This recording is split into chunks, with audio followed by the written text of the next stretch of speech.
Apa kabar Sobat CGTV? Kali ini saya akan kembali membagikan informasi yang menarik, yaitu tentang peresmian GKI Jasmine atau nama resminya adalah GKI Pengadilan yang berada di Kota Bogor.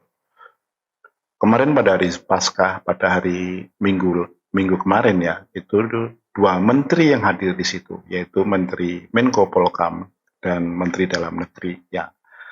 Dan tak lupa juga adalah tuan rumah dari Kota Bogor, yaitu Bima Arya, Wali Kota Bogor.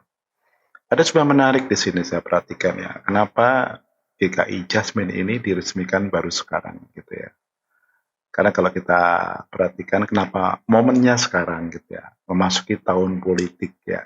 Jadi memang kalau kita tarik sedikit gitu ya, memang ada upaya-upaya memberikan panggung kepada dalam tanda kutip ya mereka-mereka yang ingin maju pada kontestasi politik 2024 ya. Itu baru dugaan saya ya. Tapi yang jelas ya kalau kita runut ke belakang ya, perjalanan GKI Yasmin hingga hari ini akhirnya diresmikan oleh Menko Polhukam Mahfud MD dan juga Mendagri Tito Karnavian mengalami proses yang sangat-sangat kelam menurut saya ya. Karena kenapa? Proses GKI Yasmin menjadi bisa berdiri resmi seperti sekarang ini memakan waktu sekitar 15 tahun. Jadi bukan perjalanan yang pendek ya. Jadi kalau kita bandingkan ya 15 tahun itu adalah 3 kali masa periode jabatan presiden di Indonesia ya. Nah, kalau kita di sini kita perhatikan atau kita cocokkan dengan presiden di Indonesia itu ada 2 presiden. Yang pertama dulu Susilo Bambang Yudhoyono, yang kedua adalah Presiden Joko Widodo. Jadi selama SBY menjabat sebagai presiden, itu ternyata persoalan GKI Jasmine itu tidak terselesaikan. Baru kemudian di era Presiden Jokowi akhirnya ada upaya-upaya untuk menyelesaikan ini dan meskipun harus menempuh jalan yang sebenarnya tidak layak untuk di negara yang menjunjung tinggi konstitusi dan hak asasi warga negaranya. Kenapa ya?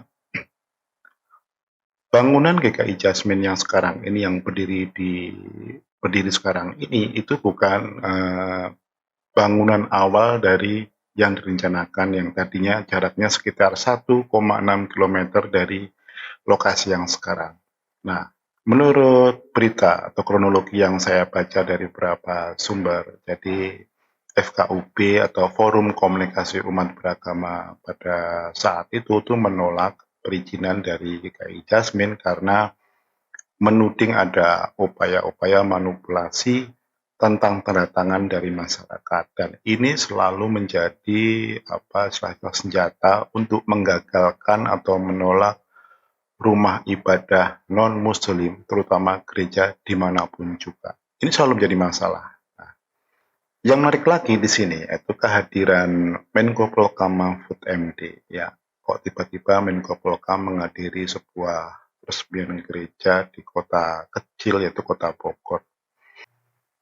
Karena kalau kita perhatikan di sini Menko Polhukam ini tiba-tiba berbicara soal toleransi, soal kehadiran negara. Tapi kita ingat beberapa waktu yang lalu, beberapa tahun yang lalu ketika Abdul Somad itu berceramah dan isinya itu mengolok-olok atau bisa dikategorikan menghina kekristenan, justru Prof. Mahfud MD ini yang menjadi pembela terdepan. Tentu ingat kan ya, nah, dengan alasan bahwa apa yang dikatakan oleh Abdul Somad pada saat itu dalam ranah tertutup. Coba kalau itu dilakukan atau pelakunya itu adalah non-muslim, ya buru-buru langsung diseret ke penjara. Dan pasti juga Prof. Mahfud MD yang mengatakan bahwa hukum harus ditegakkan, kan begitu. Ya seperti halnya kasus Meliana yang ada di Tanjung Balai, Sumatera Utara ya. Karena pelakunya itu adalah non-muslim, langsung segenap penegak hukum itu kompak menyeret Meliana. Meskipun dia hanya seorang ibu rumah tangga, bukan seorang aktivis politik. Ya mungkin karena dia nggak punya kekuatan politik, akhirnya mudah diseret dalam proses hukum. Coba kalau dia misalkan anggota ormas atau anggota ormas besar gitu ya, ya itu akan lain lagi. Dalam kasus-kasus intoleransi atau penegakan hukum terhadap intoleransi di Indonesia, itu masih terlihat ada namanya tebang pilih. Jadi yang dipilih itu yang memang orang-orang mungkin secara politis dia tidak punya kekuatan. Ya misalkan dulu kayak Muhammad KJ ya, yang dianggap menista agama Islam, langsung dicokok oleh kepolisian. Dan di pengadilan pun dia dihukum dengan seberat-beratnya. Nah, sebaliknya Yahya Waloni yang saat itu ditangkap dalam kasus yang sama, hukumannya itu ringan banget, bahkan setelah dipotong masa tahanan, dia langsung bisa menghirup udara kebebasan. Ya. Kemudian juga soal seorang apologet Kristen, Gracia Pelo, yang langsung dicokok oleh kepolisian atau Polda Jawa Timur, bahkan diperlakukan seperti seorang teroris. Ya. Dan langsung diproses secara hukum, bahkan pra pengadilannya pun kalah. Nah, apalagi soal perizinan rumah ibadah untuk non-muslim, terutama umat Kristen Katolik, itu akan selalu menjadi persoalan yang akan sulit dicari titik temunya. Karena sebenarnya akarnya itu bukan peraturan. Ya. Karena ketakutan beberapa kelompok muslim terhadap perkembangan populasi atau jumlah umat agama non-muslim yang membesar di Indonesia belakangan ini.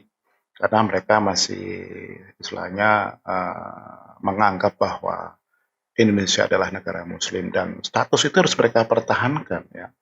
Kalau bisa ya negara muslim 100%, itu adalah fakta ya. Karena kalau kehadiran umat non-muslim bukan sebagai sebuah ancaman, tentunya penolakan rumah ibadah atau penolakan-penolakan terhadap ibadah di rumah atau penolakan-penolakan terhadap pendirian gereja, penolakan terhadap pendirian vihara, itu nggak akan terjadi. Kalau kita bicara ketertiban hukum ya, di Indonesia ini banyak sekali pelanggaran-pelanggaran hukum ya, pelanggaran-pelanggaran konstitusi banyak sekali. Tapi kenapa pendirian rumah ibadah ini menjadi mengemuka ya, karena memang ada ketakutan itu gitu. Bahkan kasus GKI Yasmin ini pernah mendapatkan sorotan dari lembaga hak asasi internasional, Human Rights Watch ya. Bahkan mereka menurunkan sebuah laporan tentang GKI Yasmin ini. Jadi adanya diskriminasi terhadap pendirian rumah ibadah non-muslim di Indonesia ternyata bukan menjadi masalah kita, tapi sekarang juga sudah menjadi sorotan dunia internasional. Ya. Meskipun pemerintah berupaya mengedepankan kehadiran negara dalam masalah-masalah ini, tapi biasanya penyelesaiannya itu bukan mengembalikan hak asasi dari pemilik rumah ibadah, tapi justru sebaliknya mereka mencari jalan lain. Ya. Misalkan kayak GKI Yasmin ini kan dulu sudah secara resmi, secara legal, bahkan sudah ada IMB-nya. Tapi karena ada suara-suara penolakan dan akhirnya dibawa ke pengadilan, IMB itu dicabut. Solusi dari Pemkot Bogor itu bukan mengembalikan hak dari GKI Yasmin, bahkan sudah ada keputusan dari Mahkamah Agung pun, pemerintah Kota Bogor pada saat itu tidak melaksanakannya. Nah, ya akhirnya mereka mencari jalan tengah, yaitu memindahkan lokasi. Nah, jadi artinya apa? Memang kalau kita bicara soal penolakan, tidak mungkin tidak ada sebuah rekayasa, karena penolakan itu juga bisa direkayasa ya. Bagi masyarakat biasa, kebanyakan sih nggak ada masalah, ada masjid atau gereja di lingkungan mereka. Penolakan itu muncul setelah mereka mendapatkan provokasi atau mendapatkan dorongan-dorongan dari pihak luar, sehingga akhirnya mengerucut, terkapitalisasi menjadi sebuah penolakan. Itu adalah suatu hal yang umum terjadi ya. Seperti pada kasus di Purwakarta kemarin ya, di mana kelihatan sekali bahwa Bupati Purwakarta itu disetir oleh ormas. Ya. Nah, kita perhatikan ya, kalau dalam saat penyegelan itu, penyegelan GKPS ya, itu diikutsertakan juga beberapa anggota ormas di situ. Bahkan mereka meneriakkan sesuatu yang menjadi ciri khas ormas tersebut. Ini kan suatu hal yang ironis menurut saya, di mana keadilan hukum, keadilan konstitusi untuk non-muslim di Indonesia itu masih sebatas wacana dan retorika. Meskipun seperti Pak Mahfud MD mengatakan negara hadir, hadirnya negara siapapun pemerintahnya tidak memberikan solusi yang bisa menjembatani itu selama kesadaran bahwa kehadiran non-muslim itu sebuah ancaman bagi mayoritas, masalah peraturan ini akan selalu menjadi problem di lapangan.